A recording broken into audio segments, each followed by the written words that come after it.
Ó, minha história com Copa Davis começou um pouco nessa daí que você falou, né, que a gente falou antes aqui contra a Suécia. Eu sempre tive uma vontade muito grande de jogar a Copa Davis. Copa Davis para mim sempre foi assim uma prioridade.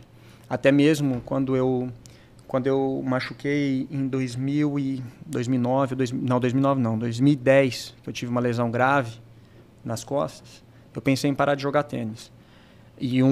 Que eu fiquei 9 meses parado. E um dos gatilhos que eu usei para eu voltar, para eu ter força, um dos objetivos era voltar a participar de uma Copa Davis, né, que era uma meta minha, que eu coloquei. Eu quero voltar a jogar uma Copa Davis. Eu já tinha jogado contra a Croácia, um confronto, e eu queria voltar a jogar uma Copa Davis. Se você perguntar, a minha maior frustração como tenista foi não ter jogado Copa Davis dentro de Rio Preto, as duas que tiveram em Rio Preto. Essa é a minha maior frustração como tenista.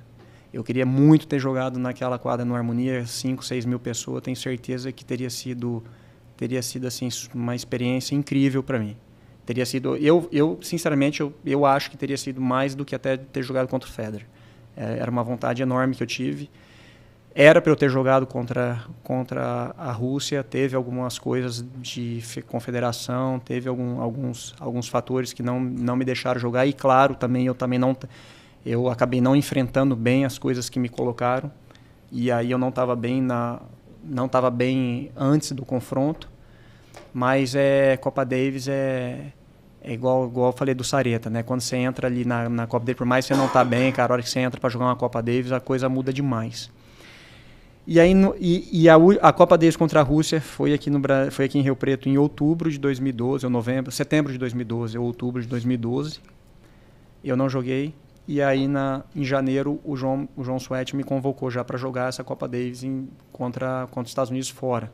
Porque aqui em Rio Preto eles ganharam, né, da Rússia.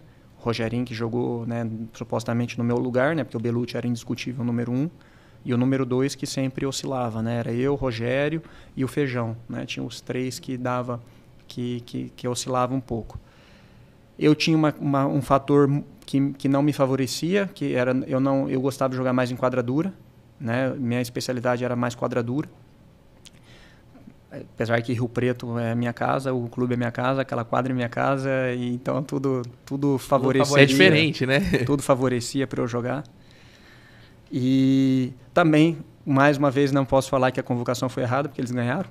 Então, como é que eu vou falar que foi errada, se o objetivo foi conquistado?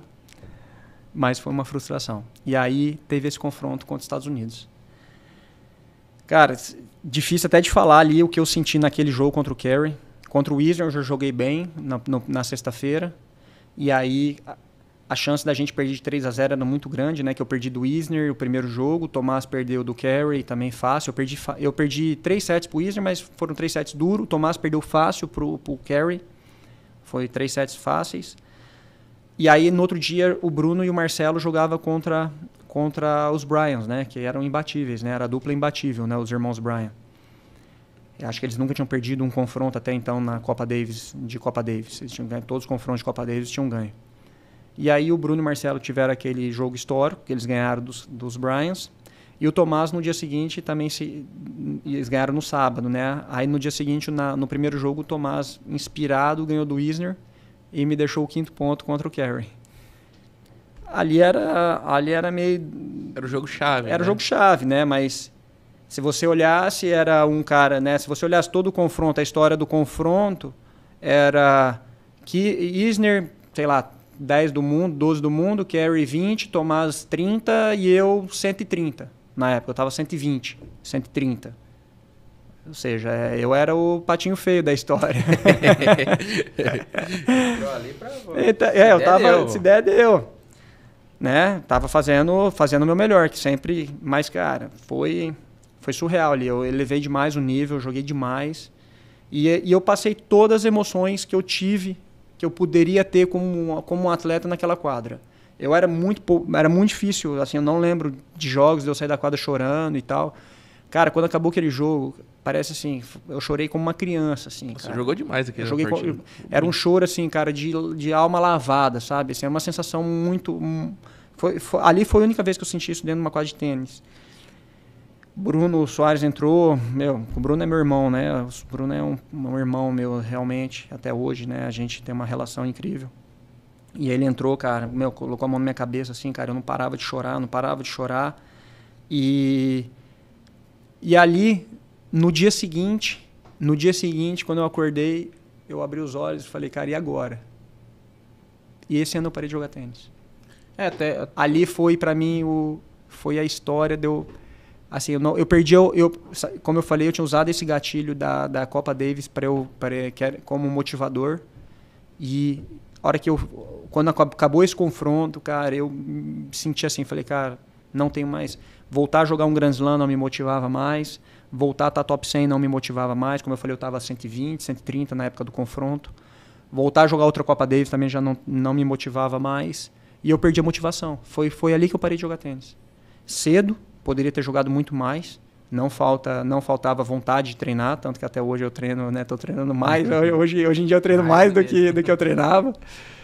Mas realmente, uma coisa que me incomodava muito era viagens, eu cansei de um pouco do circuito, uma coisa que me cansou muito de estar viajando o tempo inteiro, isso me pesou um pouco. Mas realmente foi por falta de objetivo, por isso que eu resolvi parar. Então a Copa Davis ela foi meio que um divisor de águas. Foi meio que uma despedida.